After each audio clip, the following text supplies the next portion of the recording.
那就这样吧。晚点再联系，公叔。沈墨说什么了？他说这几天联系不上我们，很担心。二是他说他这一趟有重大突破，回头他发到群里面让我们消化一下，他也消化一下我们说的。三是他给我们带来了礼物。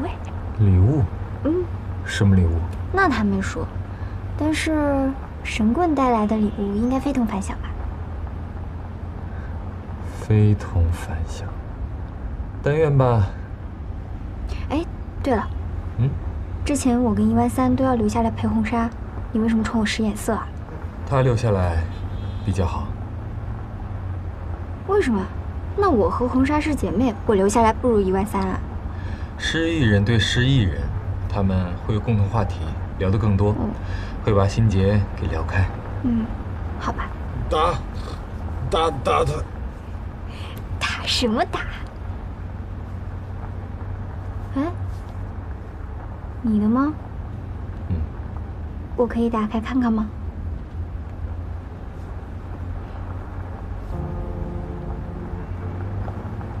一样的哎，这是阿妈送的吧？你知道他是用来做什么的吗？这是助姻缘的，很灵的。要是你以后有了喜欢的姑娘，你可以把它戴在手上。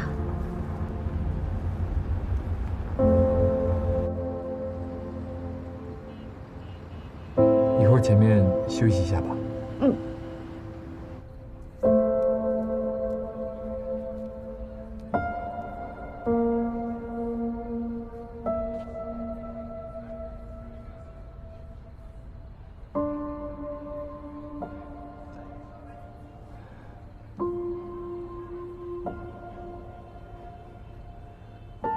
木代，你还记不记得在五竹村，你问过我一个问题？我问过你很多问题吧？好，你问问题吧。你喜欢我吗？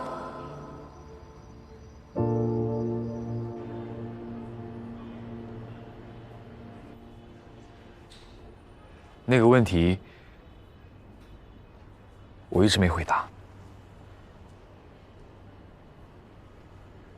如果现在回答，还来得及吗？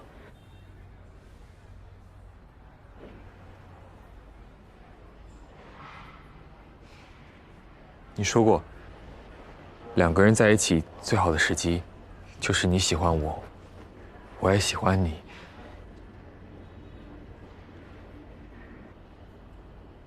木代，我喜欢你。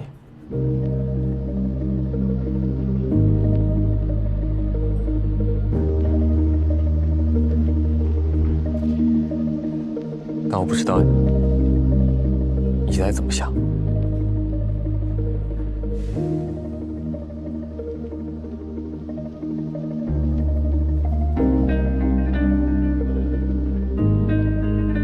那如果我说我已经往前走了，你会怎么办？我会追你，拼尽全力追你。还来得及吗？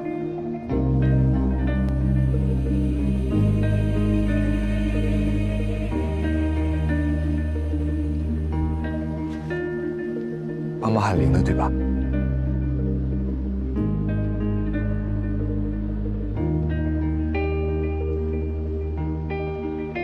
我不想我们各走各路，也不想你牵别人的手。阿妈说，前路会更好。但是我想，前方如果没有你的话，怎么都不会好。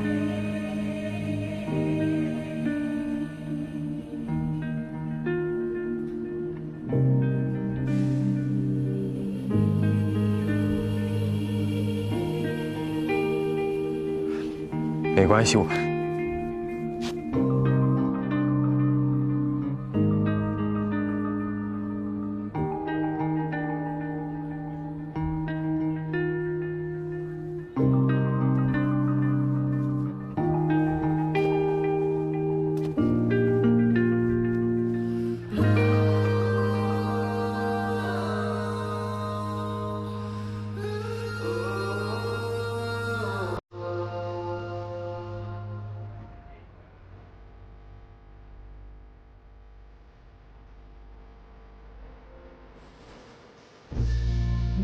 回忆悄悄的一句话。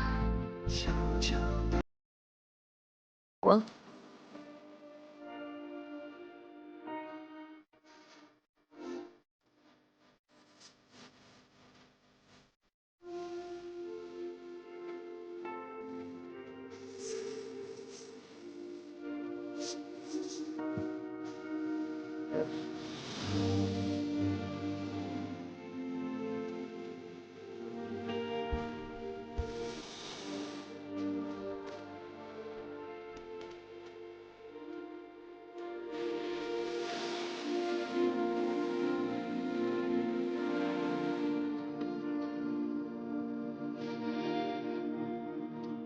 你喜欢我吗？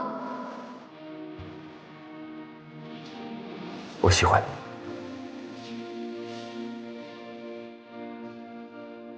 到哪儿了？嗯？哪儿啊？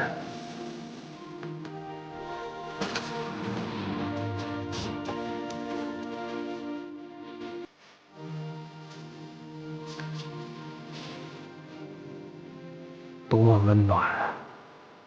按照国际惯例，一个小队到最后，往往都成双成对儿。我师傅他俩能成。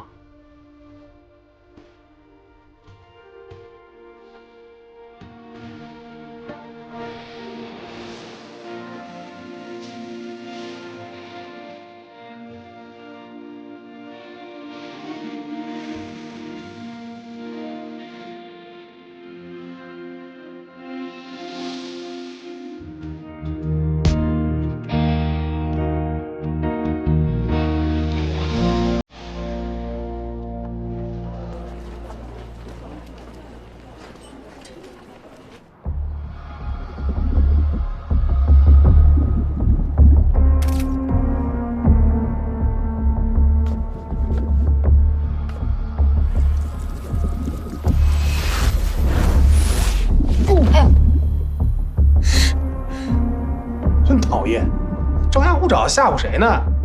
不服啊？哎，小胖们，你待着，挡着我了。把您给忘了，我抱着您啊。瞧吧，这跟欣姐是有点异常了，会不会是因为……我们的推测可能是对的。还有一个野人，还有另一个琥珀。这根心结不是完整的。真是哎，他的反应这么异常，也没有给我们展示水影。那么说还有心结留在月亮山里？不过没事，大部分心结都在这儿了，残留的那一点应该掀不起什么风浪。我和扎妈说过了，要是再有什么情况的话，立刻联系我，不能让剩下的心结再祸害其他人。你们对我这次的冷泉之行啊，怎么看？真的挺有价值的。博阳子、木姐、凤凰鸾和我们的遭遇都有很多相似之处。我明说了吧，不管是水还是血，对欣姐来说，你都只能暂时束缚住她。只有找到传说中的那几样东西，才能永远的把欣姐封印住。可这个要去哪儿找呢？那再一个，那心结一共有几根啊？要是只有3根的话，咱这差不多就成了。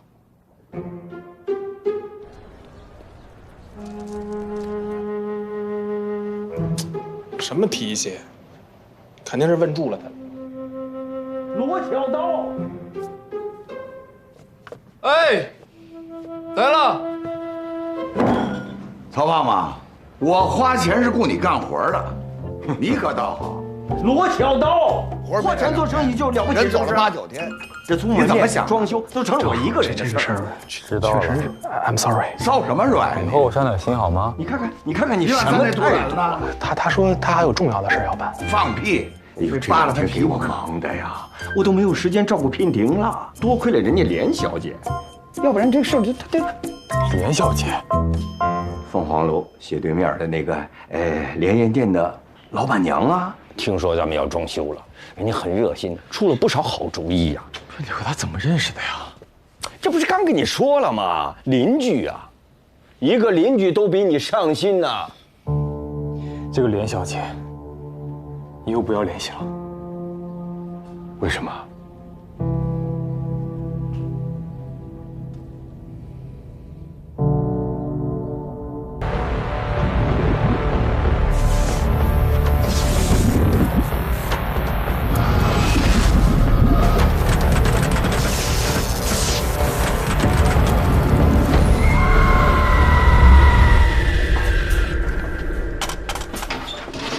来，让一下，好，放这儿。不是让你带娉婷出去走走吗？怎么在这儿啊？今天不是走水电吗？我不听着不放心呢。你看管子都不够啊。娉婷呢，我让连小姐看着呢，你放心。怎么又是她啊？这是谁呀？对，连小姐，没事，我们在说水电的事儿呢。连小姐，你认识啊？听郑伯说这2天装修你帮了不少忙，谢谢你啊。都是邻居嘛，客气什么呀？对了，郑伯啊，包间的墙纸，我朋友那儿到了一批新货，明天我们可以去看看样本。好，连小姐，借不说话。来，请来。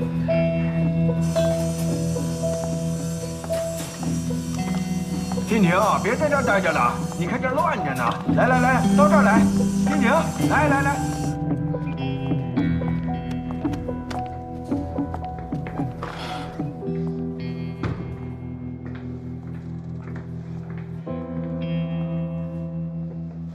这又是唱的哪一出啊？拉我进来说悄悄话。我就直接说了，连小姐，你有什么目的？目的？我怎么听不懂啊？帮忙照顾娉婷，帮忙指导装修，还不辞劳苦去看样。怎么，生意不错了？你不觉得你过分热心了吗？没办法，我这人呢，从小到大就是热心肠。怎么犯法了？有错吗？至于把我拉进来什么？郑伯，木袋呀，主任呢？在里边呢。要是没事的话，我就先走了。明天还约了郑伯去看样品呢。娉婷，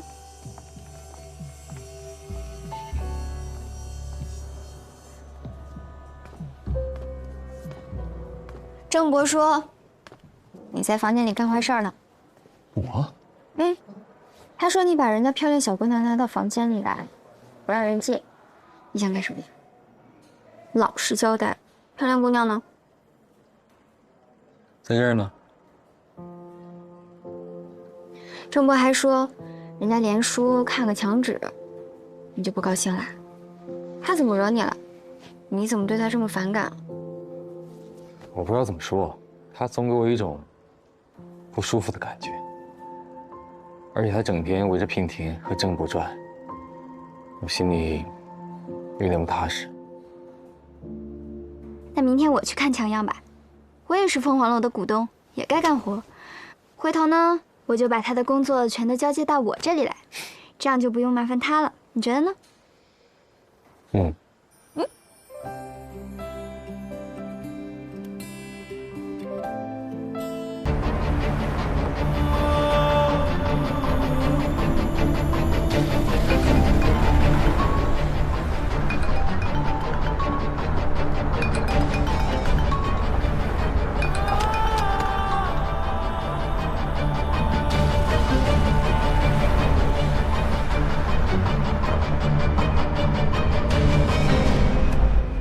哟，这位是谁呀？看着有点眼熟啊，好像是我们这里曾经雇佣过的一个员工吧？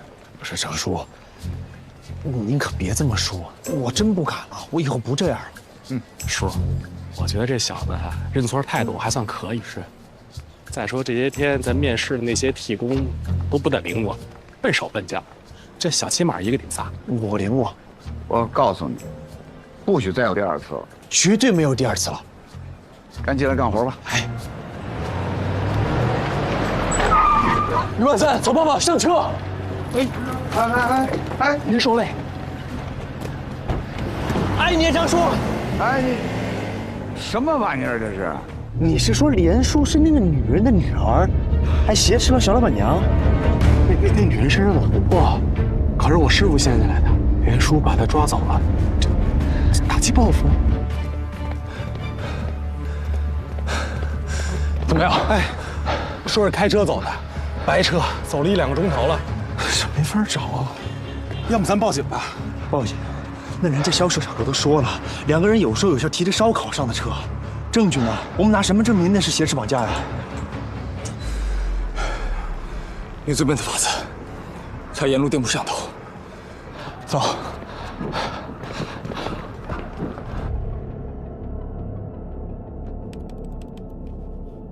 这儿。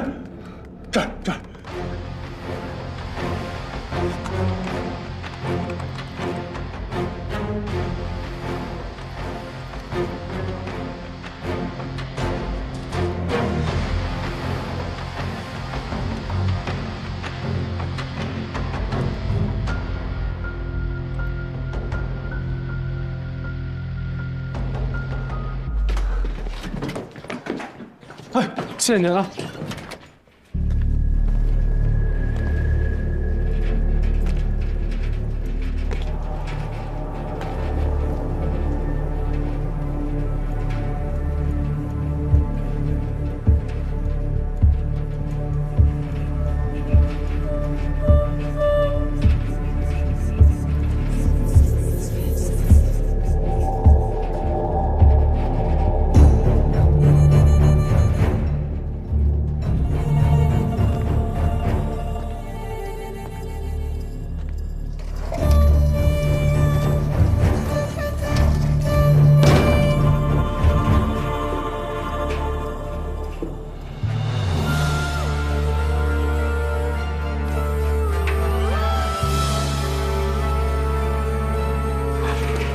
干什么？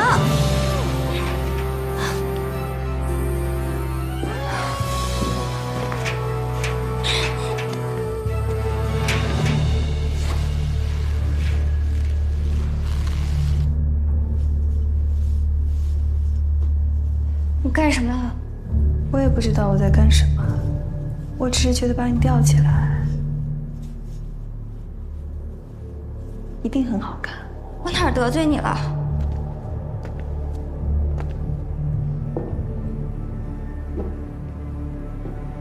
你没有得罪我。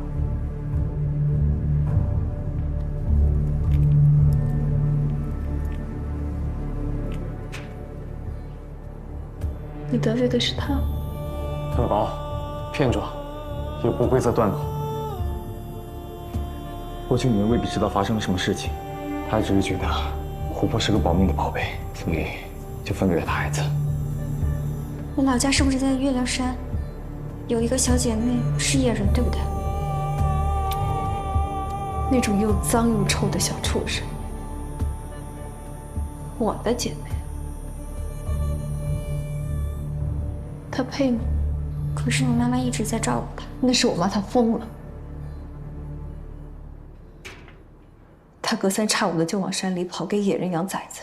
村里把话说的这么难听，说她生了野人的种，她也不管。可我呢？我阿爸呢？我们不要脸的吗？可是你妈妈照顾她总是有原因的吧？原因？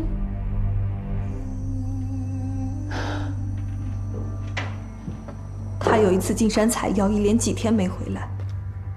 我阿爸担心她，派人去找她，却看见她衣衫不整的和一个野人待在一起。这里头发生了什么事情，瞎子都看得出来。我阿爸打死了那个狗东西。为了保住阿妈的颜面，他再三拜托同行的人不要把事情说出去。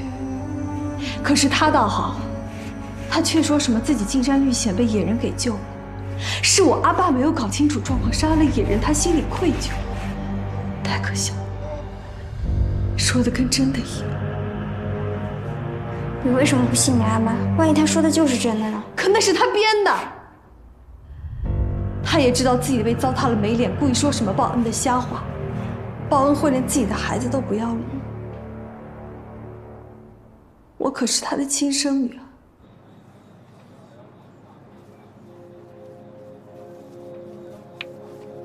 阿妈，这块琥珀真好看。你看它的颜色像不像蜂蜜啊？像，甜甜蜜蜜，保吉祥安康。等你长大以后啊，阿妈把它送给你，好吗？好，你乖。他为了那个丑东西，连我都不要。你就没有想过，也许是你妈妈遇害，再也回不来了呢？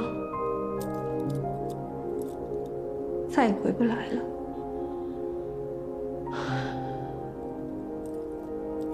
他可是回来过。阿妈，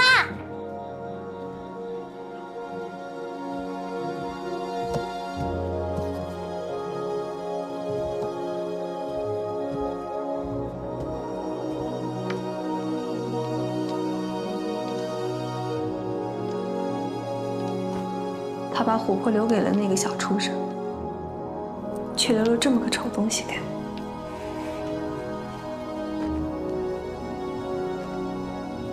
可是有时候我又觉得，他好像通人性，他会懂我，会安慰我。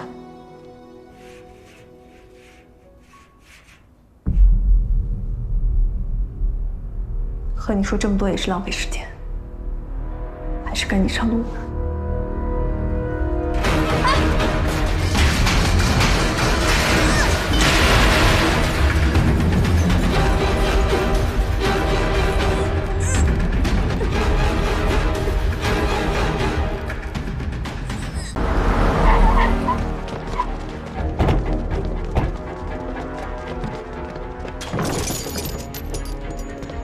分头找，能找。木奈，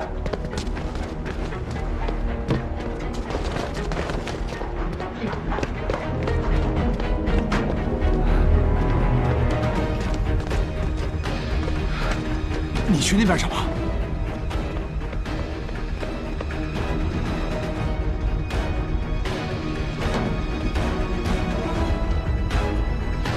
我找着了！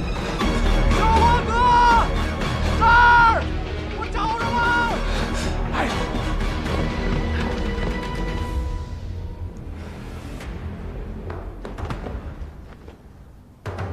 林叔，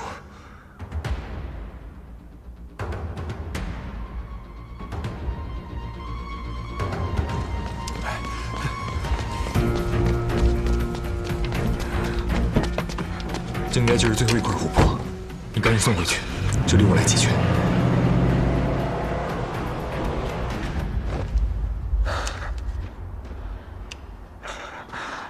莫代呢？他和你一起出去的，他怎么失踪了？不记得了。那就好好再想一想。我说了，我记不清了，快把我放了！信不信我报警？我这辈子亲近的人不多，最恨别人对他们下手。我的朋友、兄弟、爱人，我最恨别人来动。你回想一下发生了什么事，好好想，想不起来的话，我帮你想。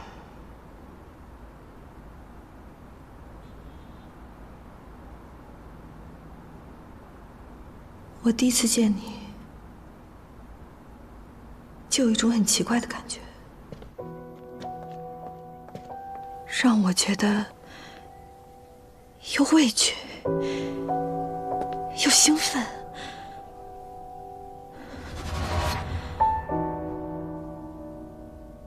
不光是你，还有你的朋友，想躲开，但又想靠近。我也说不清是为什么。我想办法接近你的家人。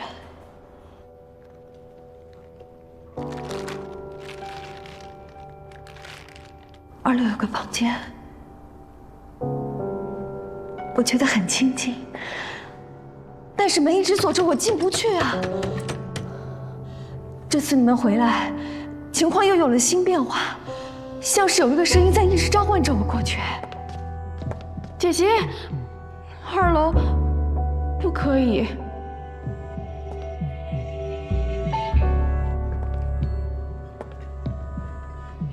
那天我也不知道为什么，等我反应过来的时候，我已经在房间门口了。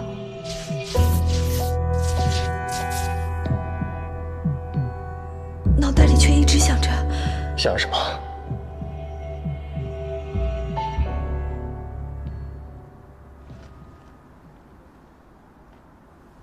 把木袋吊死。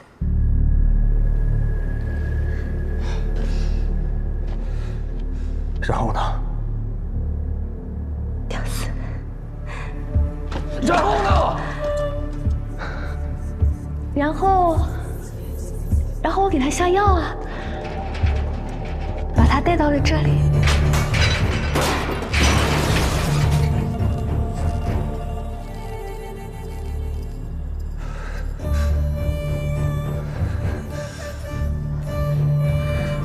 然后他像变了一个人一样。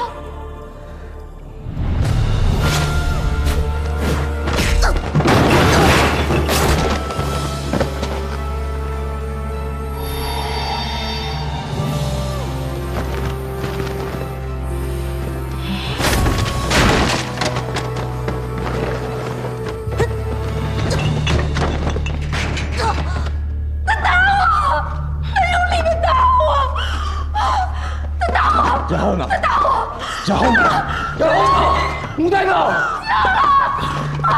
我进不去了，他打我。说明那都是实话了，小老板娘一声我肯定会没事的，说不定现在就回家了啊！我去找他。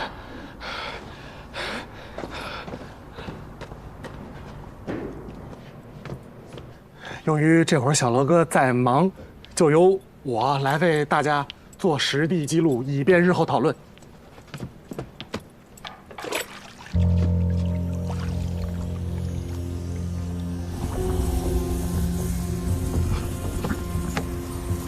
注意了，水影出现了。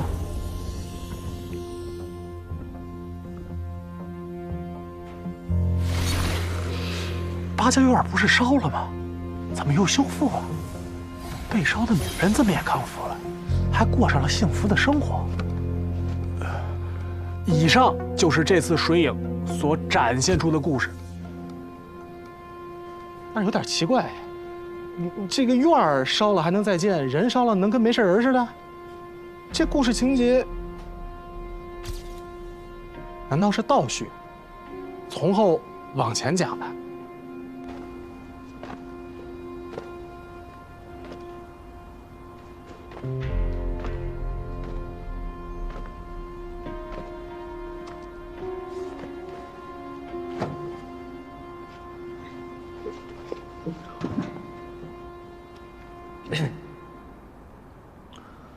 那个，你小时候和小野人是好朋友？他也配？我去了月亮山，他在山洞里画了很多画，画的都是你母亲带你们俩玩。没错，我妈那时候怕他寂寞，会带我一起上山跟他玩。一个畜生还怕寂寞？你都进山了，就没有陪他玩过？当然不是，我高高兴兴的陪他玩，还教他画画呢。画画是你教他的？不然呢？一个畜生要是没人教他画画，他懂什么叫做画画吗？你不要张口闭口就是小畜生，能不能放尊重点？叫一句畜生就生气了？那你听到接下来发生的事情，还不得气疯了？我高高兴兴的陪他玩，如果不这样，我妈怎么会让我单独的带着他？她又怎么会事事都听我的呢？你做什么了？我也没做什么，我就是摘了个蘑菇在嘴里嚼，然后捂着肚子在地上打滚，口吐白沫。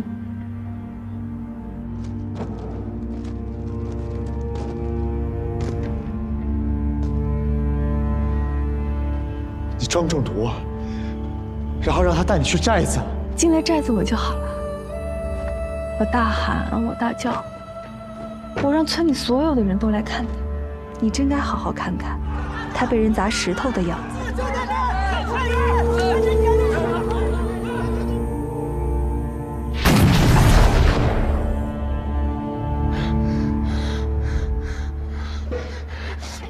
你够了！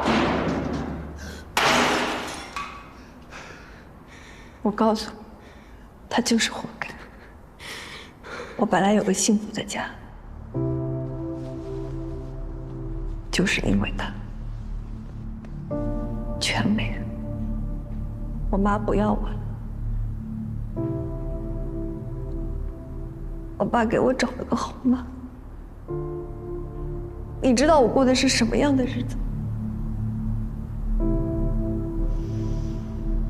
都是因为那个小畜生，他活该。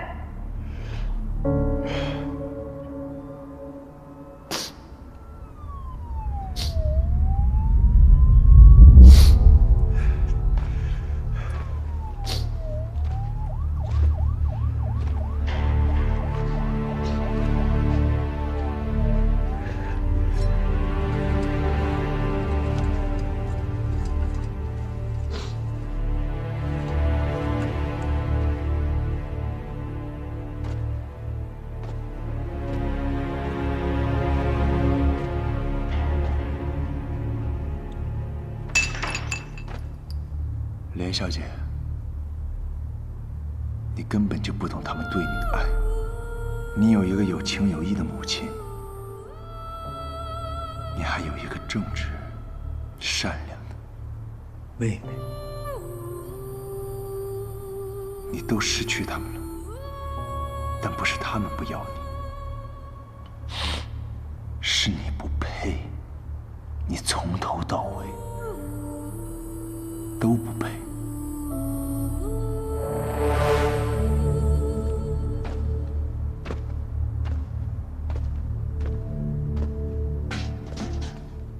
对了，刚才嘴里说的小畜生，在我看来，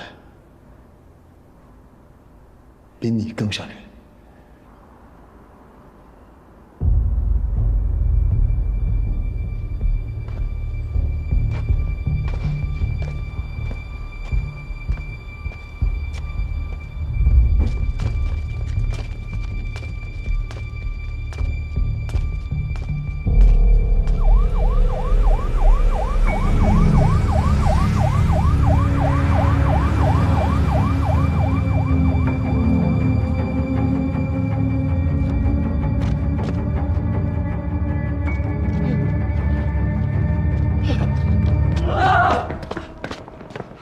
那女孩太惨了，都被撞飞了。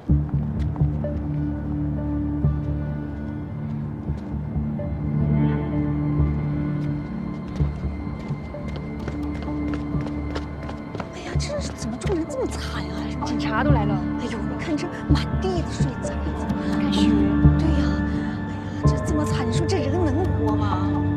哎，我听别人说这人都撞得血肉模糊了。哎呀，你说他家人知道要多心疼啊！哎呀，你看，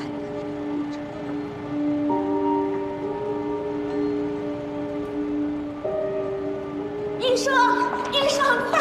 我儿子受伤了，快！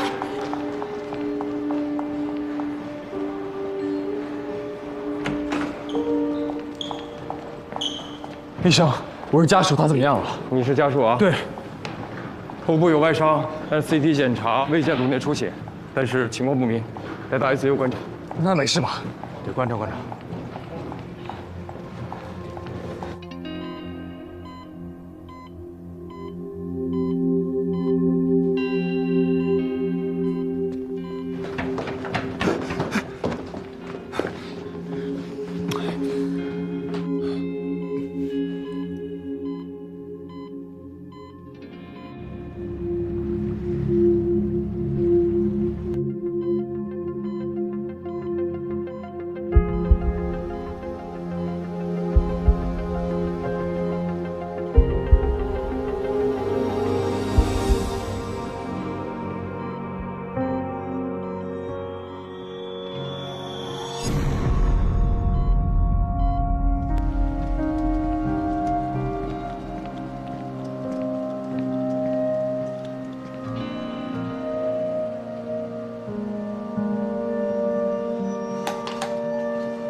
内床的病人呢？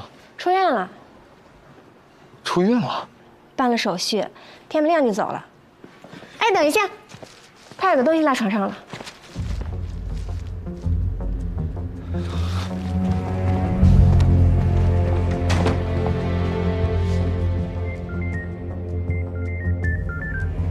喂，张叔在吗？没在。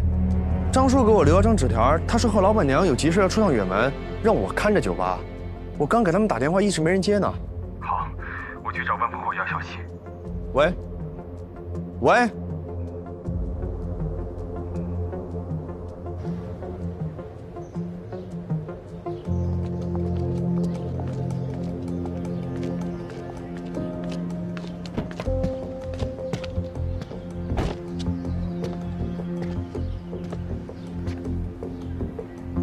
他在上面吧？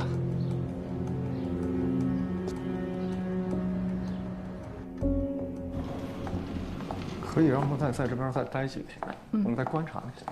好，我知道了。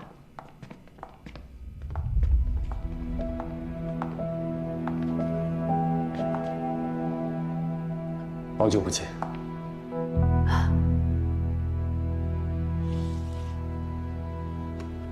这位何医生是我的老朋友，8年前他还在花城人民医院的时候就跟过穆代的案例。8年前，你不知道？或者你把8年前的事情和这位罗先生简单说一下？那年穆代15岁，当时我收养穆代也有10来年了。他很可爱，性格也很开朗。穆代，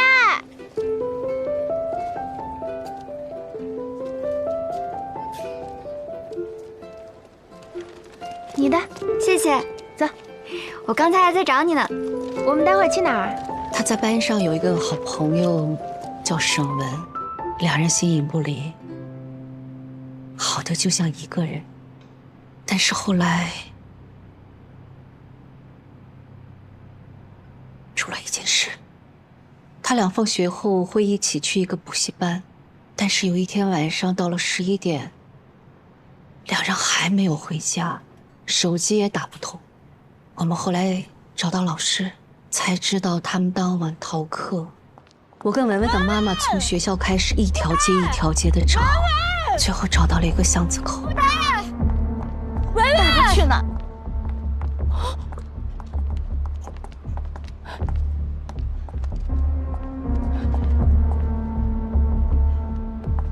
穆代的手机。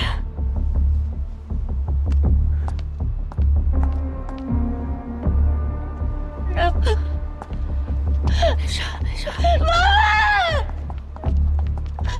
文文，那是一片废弃的工地，我们找进去，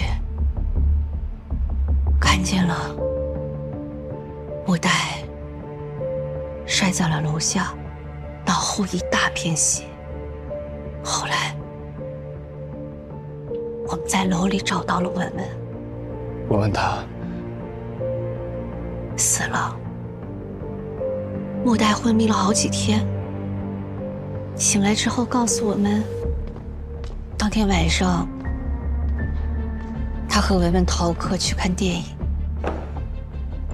没想到在路上碰到了小混混。所以他是因为这个才生病。那几个小混混很快就被抓到了，还判了刑。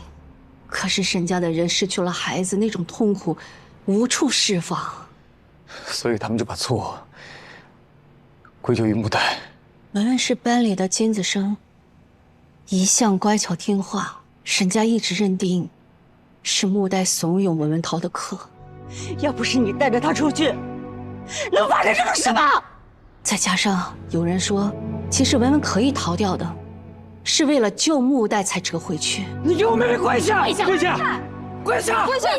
跪下！跪下！别乱带孩子，再后来，我替他，大家都不去指责那些流氓，都冲着穆代来了。这种人，别！凭什么啊？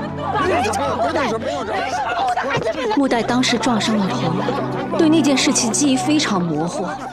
沈家的人来质问，他根本没法辩解，那等于就是默认了。那你当时作为唯一能够保护他的人，你也没为他辩解吗？辩解？你让我怎么辩解？人家都失去了孩子，穆代好歹是活下来了。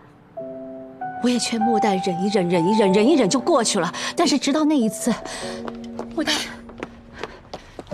穆代，没事啊，没事了啊。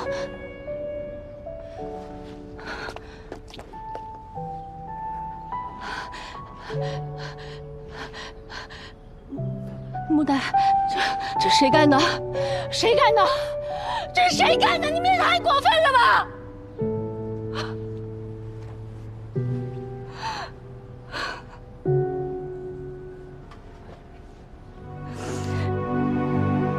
穆代，后羿不好，后羿。我还是死了比较好吧，别这么说。没事儿，穆代，有后羿在，后羿保护你。直到那个时候，我才意识到，穆代精神上出了问题，他变得越来越沉默，跟谁都不太交流。整夜的失眠，我觉得不能再这么下去了，就带着他搬了家，开始到处求医。就是从那时候，我认识了何医生。8年了，何医生一直在跟进这个病例。一直，穆代知道吗？穆代的病例十分特殊，在我多年的从业经验中都极为罕见。罗先生，我听说你曾经是她的男朋友，现在也是。接下来你看到的和听到的可能会颠覆你对她的认识。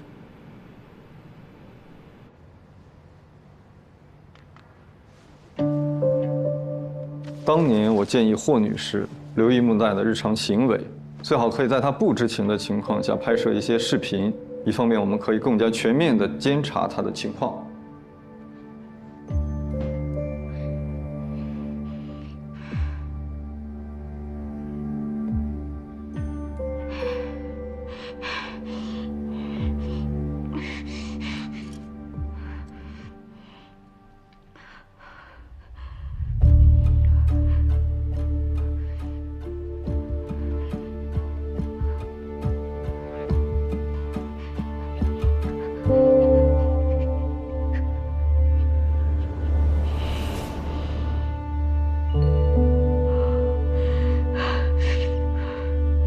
关你什么事儿？这是……又不是你杀的人，你也差点死了。好不容易捡回半条命，还要赔进去，哭什么哭？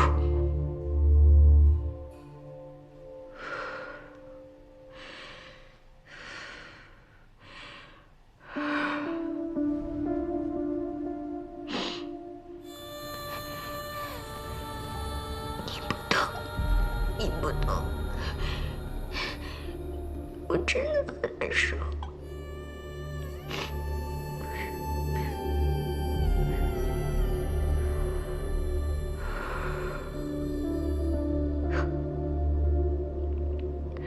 你难受？你难受什么？是你杀的人吗？可是我真的很难受，我很想去死，我很想很想很想。这是我的身体，我的。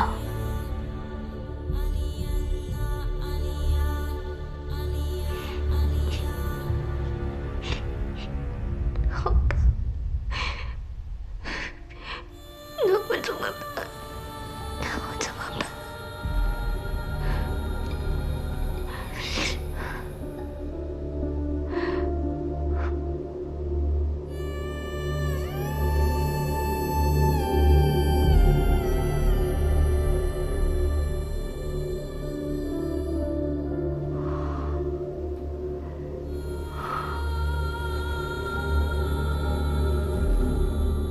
那就这样吧。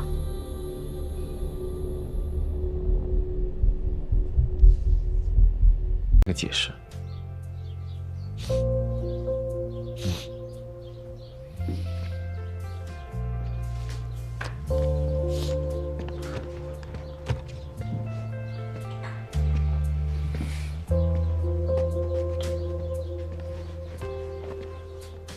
别收了哈。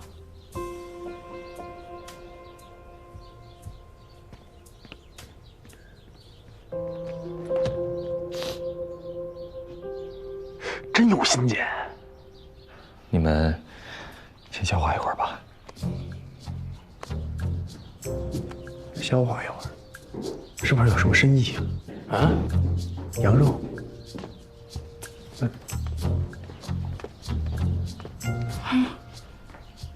都知道啦。啊？那你们有什么想说的吗？我没什么想说的。那我有一个问题，我有一个朋友，他认识一个男生，然后，他们俩是普通关系哦。这个男生跟他聊着聊着天，突然这样摸了一下他的头发。你们说，这是什么意思呀？是不是你那朋友头上有什么脏东西、头皮屑啥的给糊了下来？没有没有，我印象中都没有。无中生有，罗仁摸你头发了。啊？他说的一个朋友给他发信，就说头发干嘛呀？这是。我也知道，我这么说你们肯定以为是我，但是确实是我。得了吧，编瞎话也请尊重一下彼此的智商。我从你的面色和你的表情就能看出来这一切了。那傻子才信你呢，就是罗仁。走吧嘛，揍他，揍他，揍他，我就收你当徒弟。我去！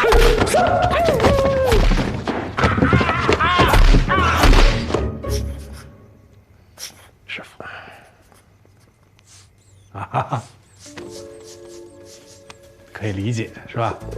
我这是百事心切嘛，闹着玩呢啊！你自己那点体重你不知道是吧？啊，你下水也太黑了点。得，你也没饶了我，你瞧你给我挠的啊！这，你看我能破你的防就不错了。到位了啊！好了啊，说话都正常了。牡丹，啊，我玩什么呢？要记录吗？对。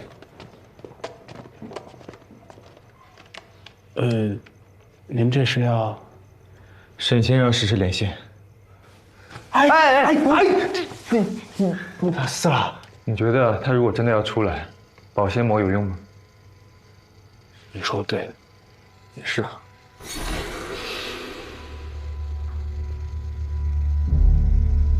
你们刚才没看见上面闪了一条光线吗？你别吓我！是不是什么影子呀？啊，我真看见了。不会是影子，我去看他。哎，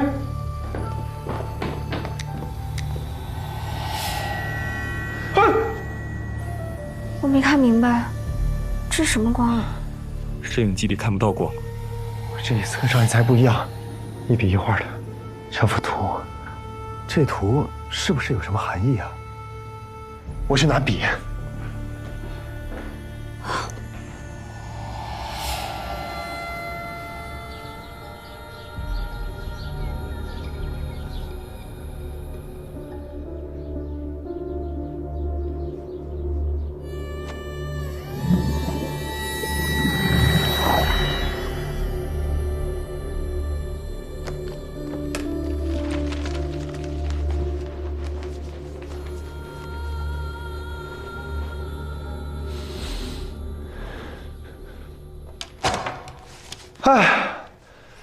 画好了，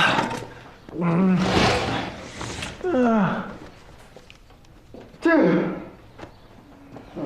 终于搞完了。哎呦我的妈呀！画的怎么样啊？你这玩意儿画一宿啊？不是什么意思啊？我这是盲画，那灯都关了，我纸都看不见，能画成这效果已经很不错了。这什么意思啊？这是3只鸡吗？这是狼？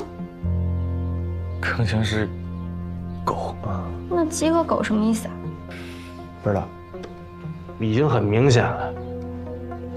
这辛简让咱们给擒住了，他心里有恨呢。这玩意儿多大呀？咱们3男1女，他画3鸡1狗，什么意思？这骂我们的吗？能吗？骂咱们一宿，不至于吧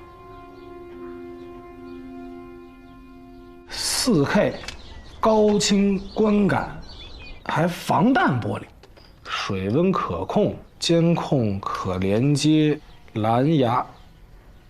我的妈！你是要给辛简住豪宅啊？关键是结实。虽然辛简入水后就老实了，但是是不是真的老实，能老实多久都是个未知数，不能掉以轻心。行，我帮你问问他啊。哎，小老板娘，哎呦我天！那张叔问你什么时候回去，他要发飙了都。明后天吧，看看哪天机票合算。哎，他说明后天，看哪天机票合算。哎，辛家呀，没意思，刚刚。对辛姐还挺好。哎，没有花钱的不是。明天要走啊？事情都差不多了，明天走。你也挺忙的，你就先回去吧。这样啊？哎，要不明天我请大家中午吃饭吧？这一阵子多亏了你们才能解决事情。嗨，今儿可惜没能带你们四处逛逛啊。哎，这样吧，晚上要不要去沙漠？有篝火晚会，还能骑骆驼。太好了！我喜欢沙漠啊，骆驼。哎，我也喜欢，是不是？你喜欢沙漠骆驼？那骆驼非常妖娆婀娜的。哎呀，曹兄，你不喜欢骆驼，凭什么呀？我问你，骆驼有几只眼睛啊？2呀。有几个驼峰啊？2呀。几个鼻孔？2呀。几个人坐？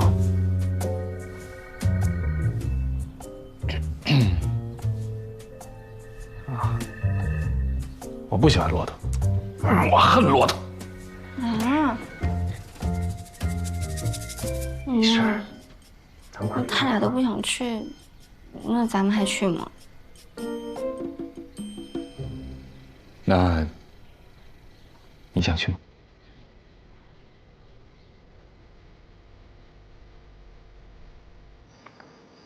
现在这样真好呀。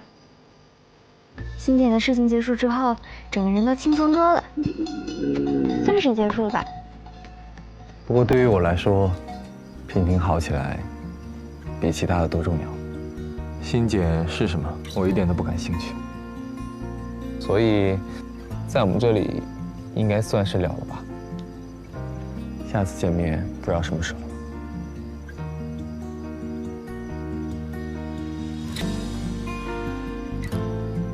真不好意思啊，本来想开车送你们回去的，但医生告诉我，娉婷要尽快去大医院治疗。没关系了，娉婷的事儿更重要。牡丹，我们算是很好的朋友，你有什么不开心的话，你可以跟我说的。那既然是很好的朋友，马上要分别了，我当然会有一点不舍了。分别之后，10年8年的，不过再见面也有可能啊。你刚才都说了，说不知道什么时候能见面，还说的那么轻松。不是我什么时候说不会再见面了？我说的是不知道什么时候见面。有区别吗？当然有区别了。那你还想见我？你想见我吗？我想。那我也想吧。你这还分情况啊？要是我不想呢？那我也不想，别人都不想，我干嘛还要想？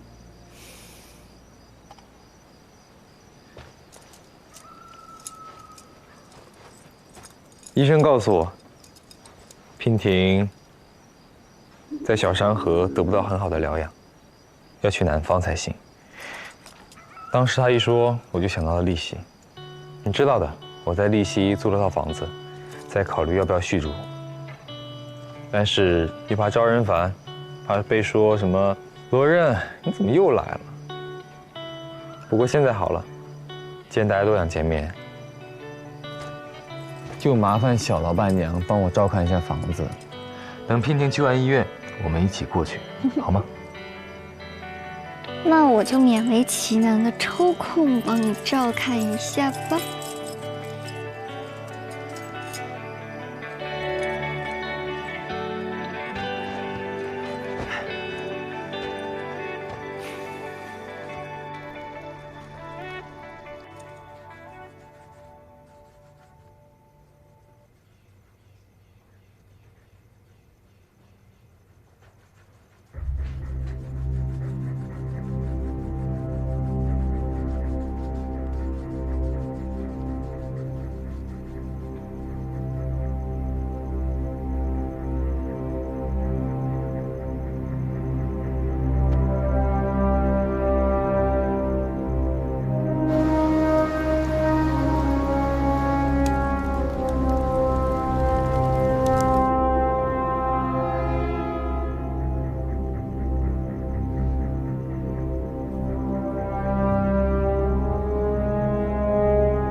为什么幻象会显示祠堂的屋角呢？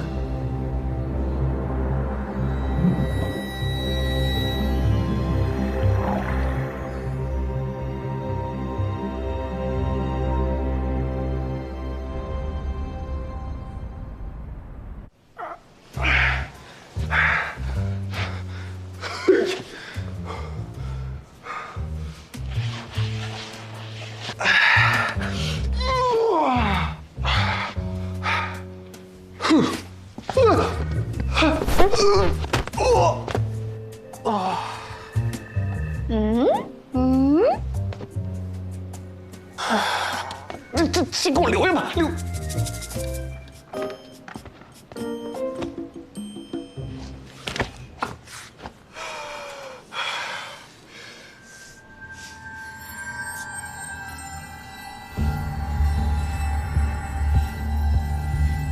什么人？什么玩意儿？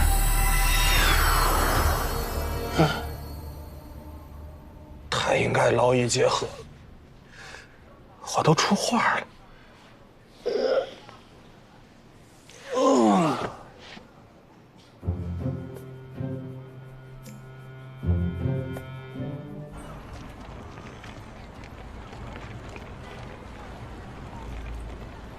我们回利息了，正好神棍说要过来，我去车站接他。真的？什么时候啊？就现在啊。那你怎么不早说？早说的话，我就跟你一块儿去了。晚点见不也一样吗？那怎么能一样呢？那可是棍叔哎，那么有意思的人，谁不想第一个见？哎，明明我先认识的，为什么是你先见上呢？你快点跟我说说，那棍叔长什么样啊？哎，我还没见到呢。是不是风流倜傥、个性十足、英俊潇洒、超凡脱俗啊？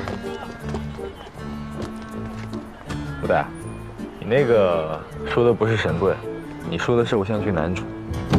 那这也说不定呢。哎，来了吗？来了吗？哎呀，小老板，心情不好的时候可以搞一点油炸食品，虚取悦。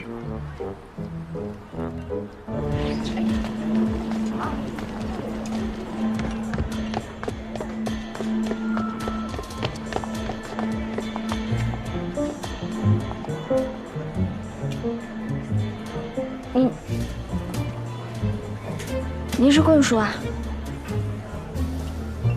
小口袋。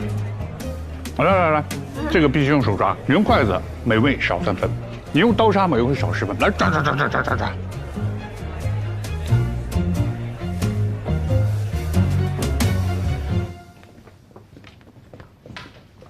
啊，好好好。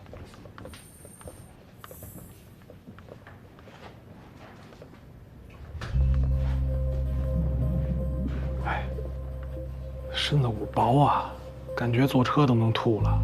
这哪像是风里来雨里去的探险家呀？曹兄，你跟我相处这么长的时间，你难道不知道什么叫做瘦而精干吗？你这么厚，你看谁当然都是薄的了。那神仙人要是能跟你一样，还怎么探索呀？探索得动吗？我那个冒昧的问一下，你们刚才说的那个水影在哪儿啊？现在还在吗？还有吗？在水面。哪儿呢？这出现了，出溜一下子。哪儿？棍叔，这都闪好几条了，你一条没看见啊？没看见呀。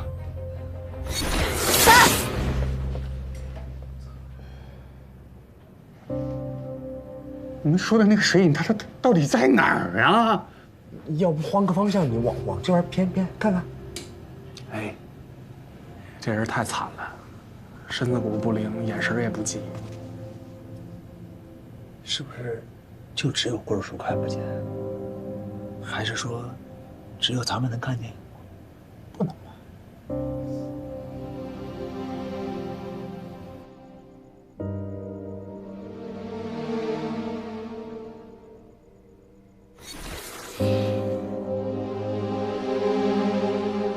他对我真的没感觉吧？嗯。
一行小人，小萝卜看见了，小口袋看见了，小胖胖看见了，小三三，我没有看见。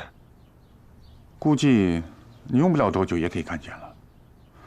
现在看来啊，收复新检后会出现两种现象，一个是鱼缸里的水影，另一个是你们各自看到的幻象。哎，我有一个想法。这新检不是让咱逮着了吗？他也怄一口气呀，所以就故弄玄虚，就给我们施加这个精神压力。反正就放着不理就行了。不理谁啊？哎，郑伯，大家好啊！来，慢点。哎呀，郑伯啊，酒吧的一点心意。哎呦，谢谢，欢迎来丽溪。哎呀，我那份也在里边了。哎呦，谢谢。小道哥哥啊，萍萍，不是，你认错人了。小道哥哥，我带你看个宝贝，来。好，哎。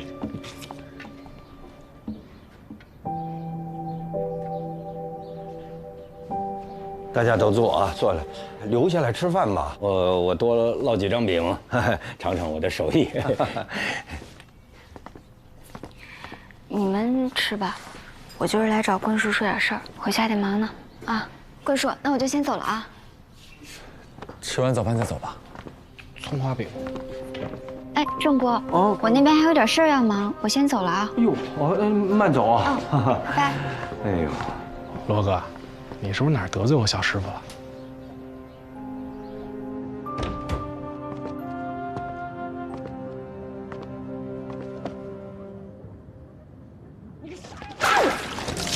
哎呀，哎，实在不好意思，没烫着你吧？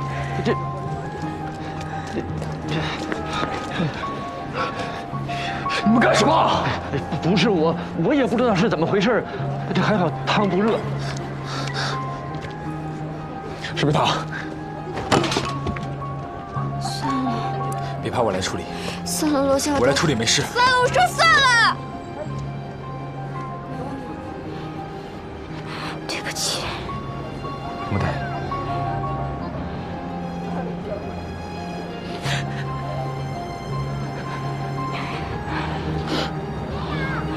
我想洗澡。没事，跟我回家。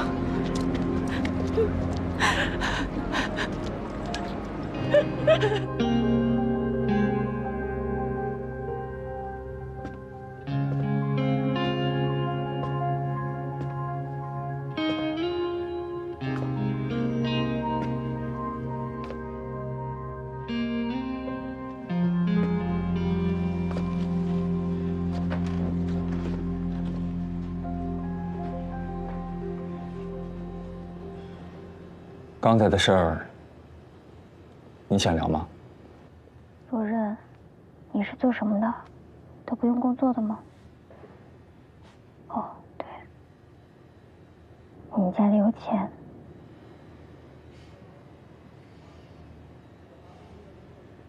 我之前在黑沙老岛待了3、4年。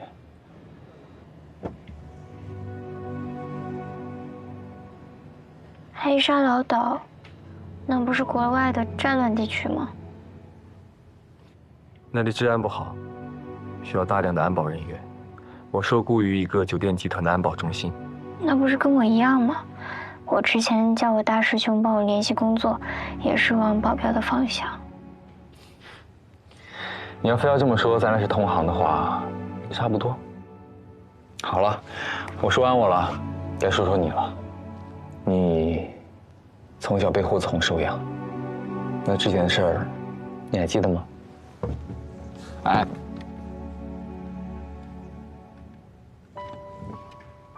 不可以。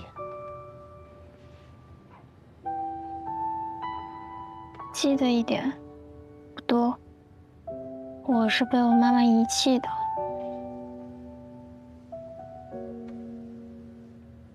我记不住她长什么样子了，我就记得她带着我走。她穿着一双红色高跟鞋，走路一扭一扭的。我一直盯着她的脚看，我怕她摔跤。后来她带着我到了一个福利院门口，给了我一个桃子，就走了。我一直等她。那个时候刚听过孔融让梨的故事，我就想着等他回来了，我把桃子给他吃，他肯定觉得我又乖又孝顺，肯定特别开心。后来呢？后来就被带进福利院了呗。那颗桃子我一直都没有吃，直到它彻底烂掉，被扔进垃圾桶。在那之后，我一吃桃子就过敏。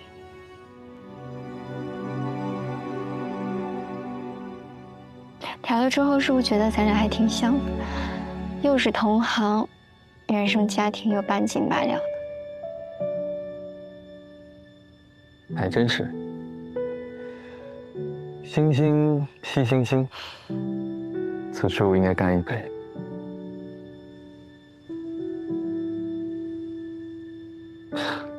连酒也干啊？酒不重要，喝的是心情。也是。这样喝才痛快。我弄碗。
谢谢你对我研究的支持。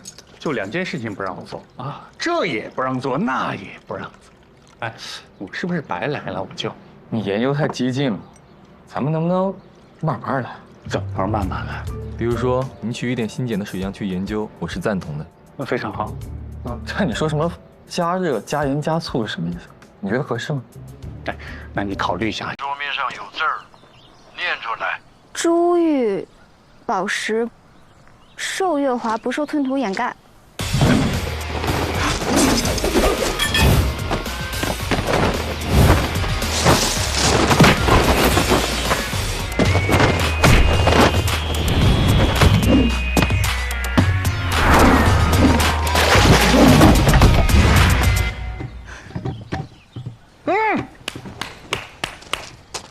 打得漂亮！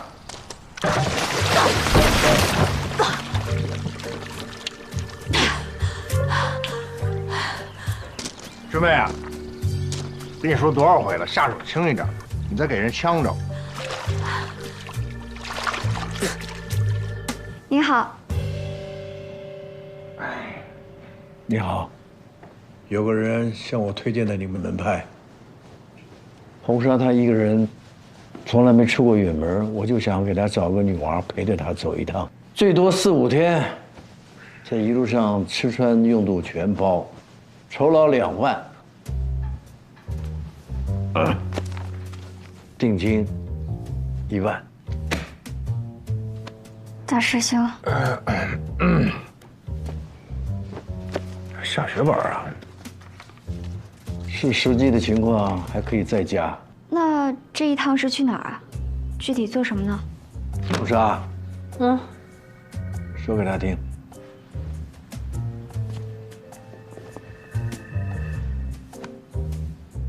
我们家是采宝的，听没听过？这宝呢，指的就是珠宝玉石，这些都是无价之宝。那无价之宝我们能采吗？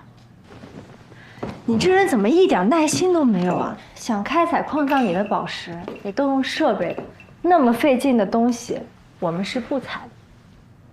还记不记得石头上那句话？什么呀？不受寸土掩盖。珠宝玉石，受月华，不受寸土掩盖。我们只采这种不受寸土掩盖的。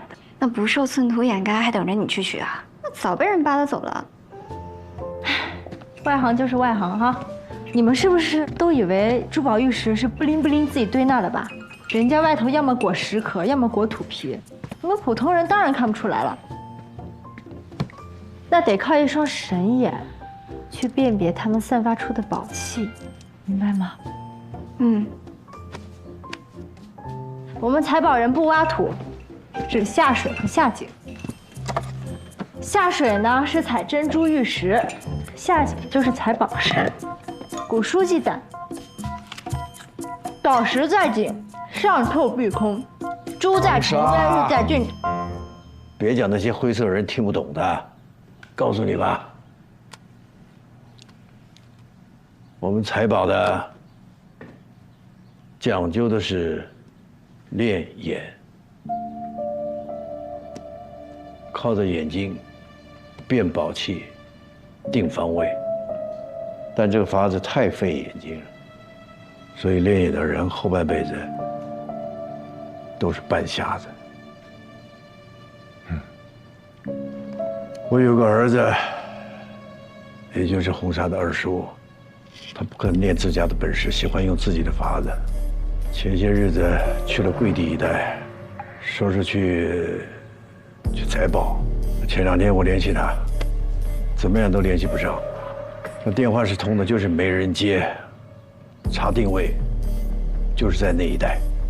我心急啊，但是行动又不便，所以就请你带红纱去看看。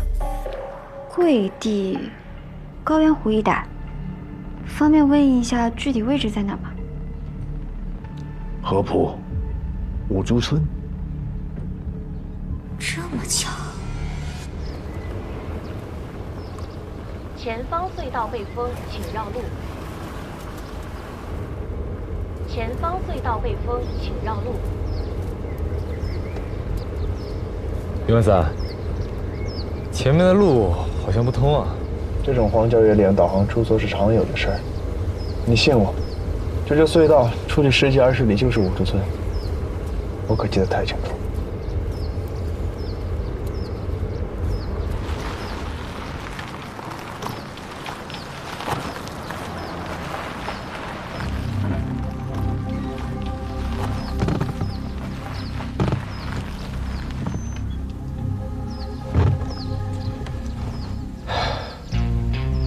导航是准的，这不可能啊！这过了隧道就是五竹村，从其他地方绕得分1整天呢。不知道为什么会把路给封了。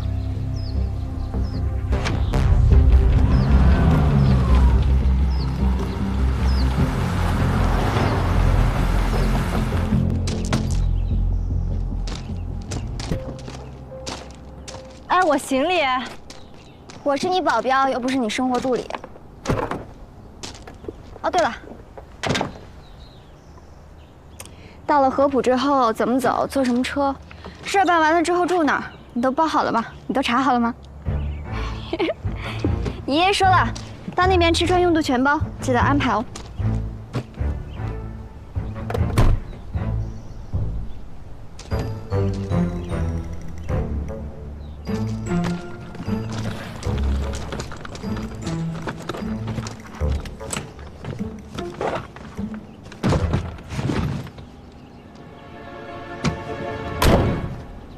刚才我叫你过去，那边跳舞呢，可热闹了。我知道这个，我给你看，来，老板，哎，您听说过这附近有个五竹村吗？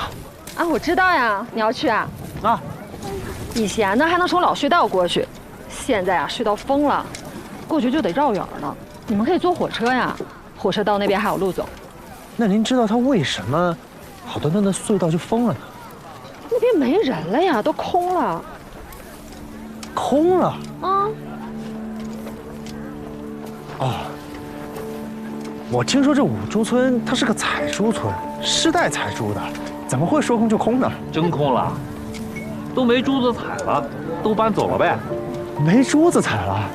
我听说那湖里边都是珍珠蚌，不该没珠子采了。兄弟，这事儿你不知道吧？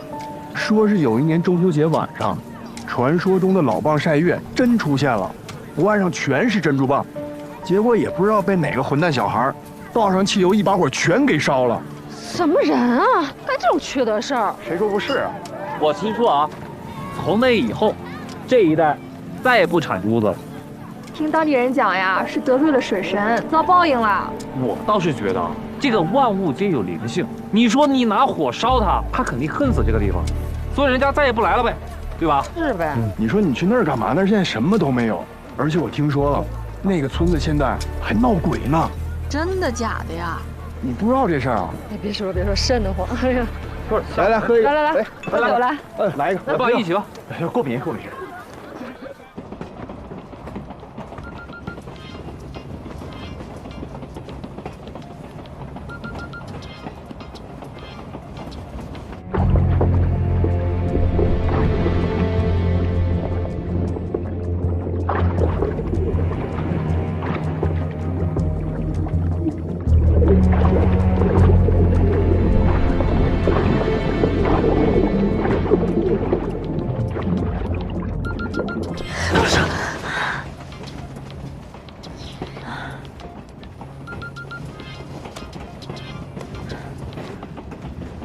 喂，二叔。喂，二叔，你听到我说话吗？喂。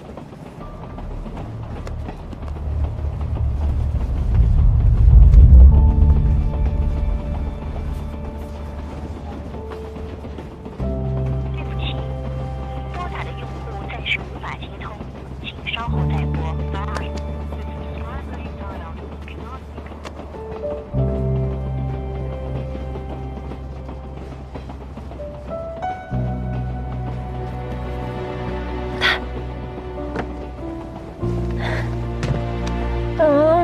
醒醒，快醒醒，怎么了呀？哎呀，快起来！怎么了？出事了！哎呀，这怎么一直打不通呢？你二叔之前失联了，现在给你打电话不挺好的吗？那说不定就是电话没电了呗。充上电会给你打电话的。不是他接了的，但他没说话，会出事了吧？那就是电话没电了，没说成呗。我那梦太可怕了，跟真的似的。人都说过了，什么梦都是反的，你别想了啊。快睡吧，太困了。保镖不好当啊。哎呀，困就你困。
这样，人呢？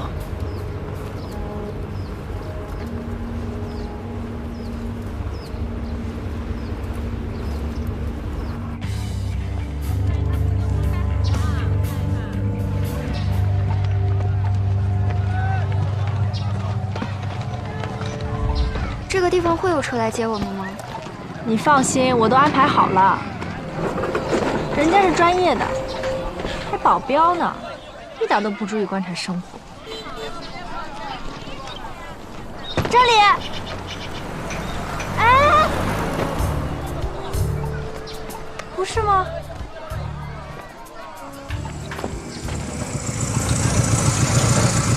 ？Hello， 两位美女，哪位是严小姐？你的至尊享受啊！对，至尊享受。对啊。上车！来，扶好坐稳啊！马上就要出发了。哎，我还有这个，好了。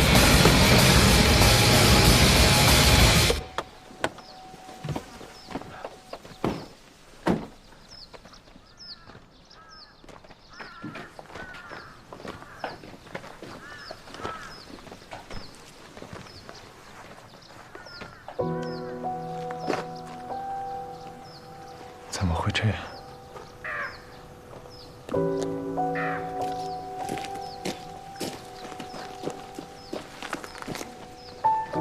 我家还在。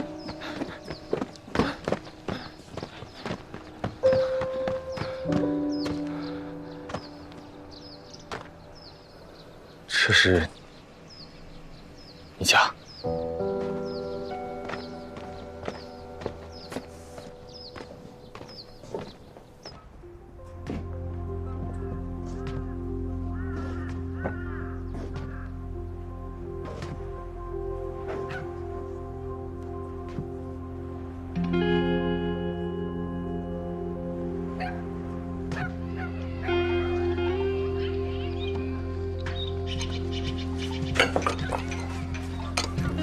不是说等上头出划分方案吗？怎么又安排人去守护啊？组长想得远，他怕邻村的来偷猪，他们偷了，咱们得到的就少，那样分到每家每户的自然也少。江照上学就会少一块橡皮，少一支铅笔，你说对不对？我走了。哎，你慢点。我带着护身符呢，放心吧。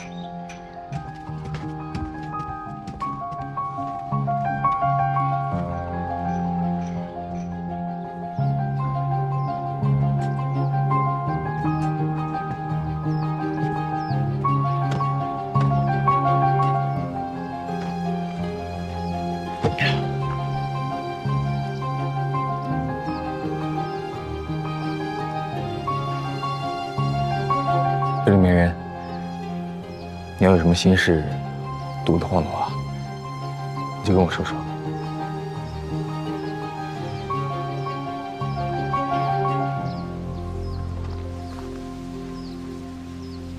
你知道，我驻村靠珍珠过日子，产出的水域就跟农田一样，也分肥瘦，有的产棒多，有的产棒少。谁都想分到产棒多的那一片。就这事儿跟邻村在水域划分上起了冲突。本来大家说好的，等上面出个方案，可邻村那帮混蛋就是要偷偷来采棒，让事态失控。这是我们的地盘，滚回你们的地方去！滚！滚回去！滚！把他们都赶走！赶走！我爸就在这趟混乱里面失足落水死了。可是采竹的人水性不是很好吗？是，谁知道呢？说不定就是突然掉水里抽筋了呢。人生总有意外，对吧？总之连尸体也没有找到。自那以后，我妈就变得整日恍恍惚惚，分不清现实和想象。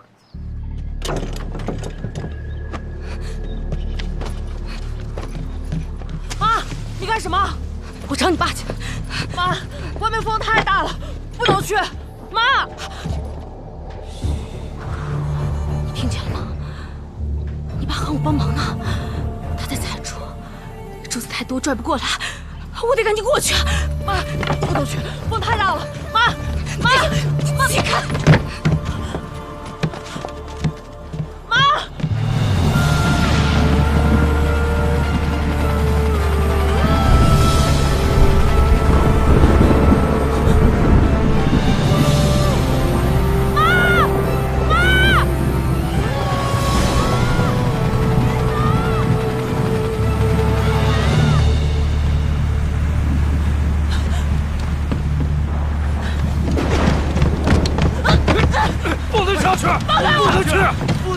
你傻呀！不要命吗？不能下！组长，求求你救救我妈吧！这么大的风浪，你让我怎么救她？谁也不能吓唬救她，谁吓唬谁就是送死。你是个疯女人呐！疯了！放开我！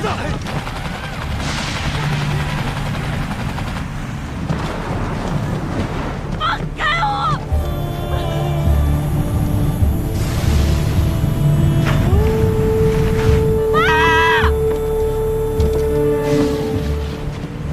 记得那天晚上，湖面上风很大，没人去救。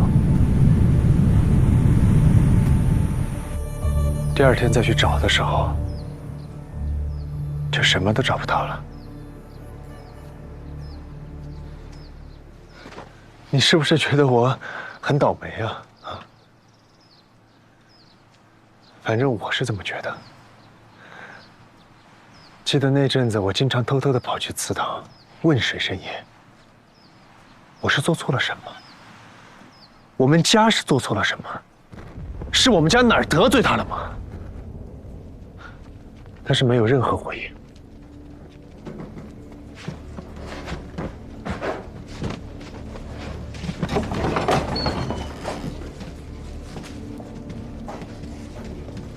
把门关上。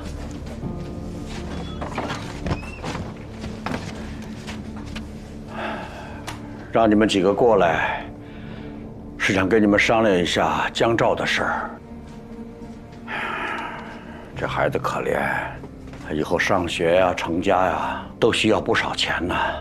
我想这钱呢，就咱们这几家摊了吧，啊？行，就按照老组长的意思办。啊，成，我没意见。啊，张六啊，你也表个态啊。老组长，这不公平。那你见死不救，让我掏钱？放屁！我又没害他，又不是我把他推下水的。那你在旁边，你怎么没下去救他呀？当时那么乱，救也不一定能救得回来。再说了，江照他爹也没白死，至少帮助咱们把那片湖给握住了。是啊，哎，我们死了人，对方理亏啊，也没脸再过来要地盘了。上头也同情咱们，就把那片水域划给咱们了。所以，江照他爹是咱们村的功臣，咱们理应把江照应该照顾好，把他拉扯成人。你呀，就别计较那仨瓜俩枣了。听老组长的。老帮山月，老帮山月，老帮山月了，快去！山月了，组长，快点，组长！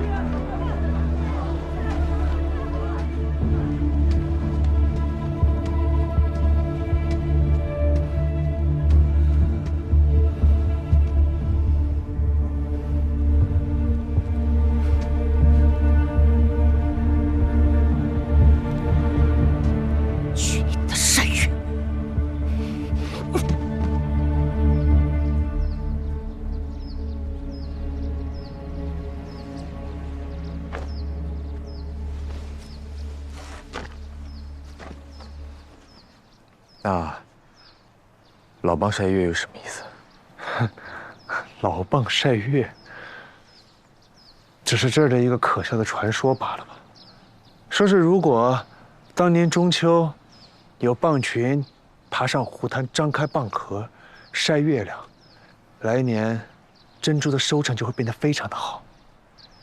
说是什么吸收越滑，珍珠会变得又大又圆。可是他们配吗？你觉得？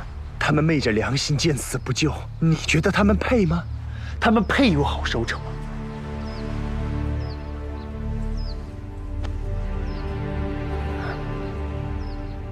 然后呢？然后我就提着柴油，烧了蚌群，进祠堂上房揭瓦，砸了行室，然后就一走了之了。后来就再也没有跟人提起过这回事儿。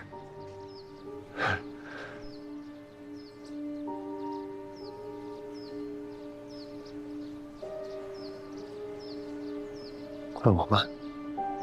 啊？刘万三，过去的谁都改变不了，重要的是过好当下。对，你说的对，咱们是为了救娉婷来的。说吧，接下来去哪儿？祠堂吧。幻象里出现了祠堂的屋角，我觉得那里有线索。就这儿了。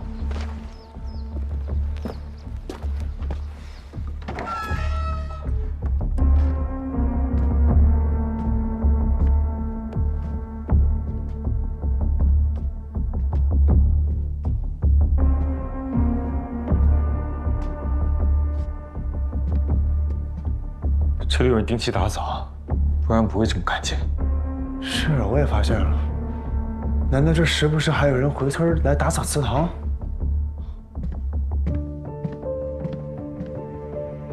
刘万三，啊，你们这儿有这种说法？没有啊。我们这儿有敬水神爷，但是也不至于有这种迷信报应的说法。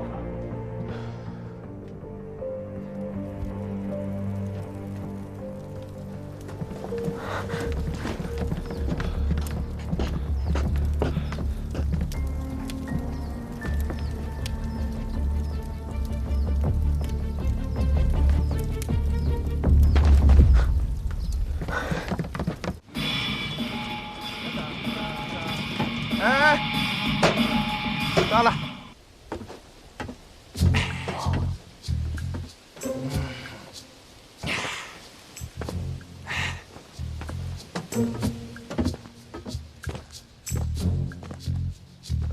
这就到了。前面这条路啊，我这小车过不去，辛苦你们二位，走一走啊。你们俩一直奔着这个方向往前走，五竹村啊，就在对面的山坡上。你们俩爬上坡啊，看到一个老祠堂，那就是了。我们就沿着这个方向走啊？哎，不能沿着这里直接走，看到没？得沿着外围走，中间是个沼泽地，你们会陷下去的啊！回来再用车给我打电话。哎，嘿嘿。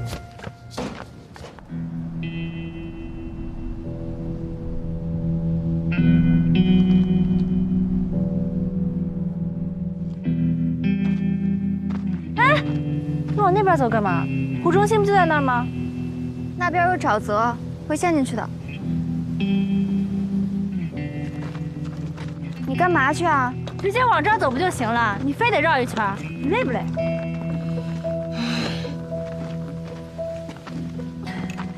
其实我分析啊，这一带的地形就是个剖开的溏心蛋，中间是湖，环湖是沼泽，没法走人。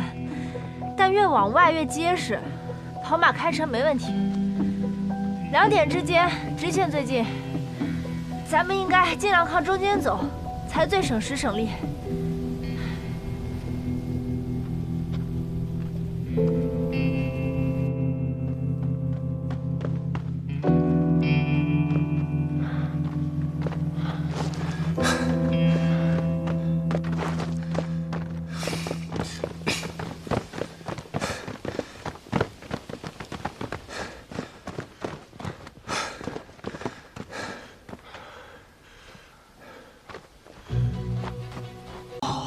就是你这样还跟我打呢！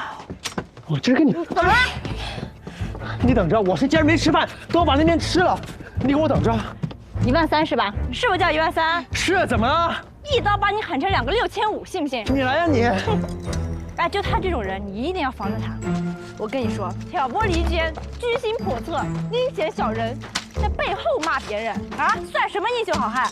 我看他不是喜欢你，就是喜欢罗刃，是不是啊？你才喜欢罗刃呢！你说谁喜欢罗刃呢？我才不喜欢罗刃！你再说一遍！你。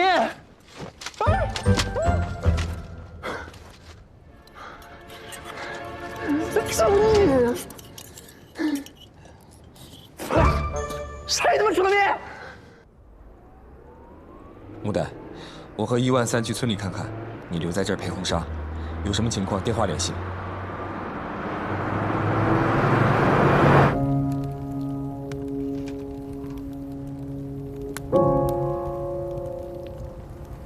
木代，好了吧？啊，给。那个，你是不是还在想13000的话呢？我都跟你说了，他那个人的话不能听，他就是故意的。其实我觉得他说的挺有道理的。我感觉罗刃对我挺好的，有点超出一般的友谊，但是他有的时候又挺冷漠的，就好像我们之间是有距离的。我能感受到他其实挺介意我们之间有一些感情的交集的，你能明白吗？那他到底是怎么想的？哎，他这样让人猜来猜去的，他累不累呀？我很累。不行，木代，我们得打直球，你得直接问他。我直接问他？对。我不好意思。不行，你得好意思啊！哎呀，你得这么想。我给你打个比方啊，就好像你走进了一片茂密的大森林，你偶然间看见了罗刃他这棵小树苗，于是你想栽培一下它，但你得知道他的想法呀。他要是愿意的话呢，你就好好栽培它，它就会长成一棵参天大树。他不愿意的话，你再怎么培养它也没用啊，它也长不大的。而且，万一你培养到最后，他歪到别的小树苗上怎么办？你闹不闹心？再说了，咱们要条件有条件，要长相有长相的，还怕他不愿意？那一大片茂密的大森林等着你挑呢，何必纠结在他一个人身上？是不是？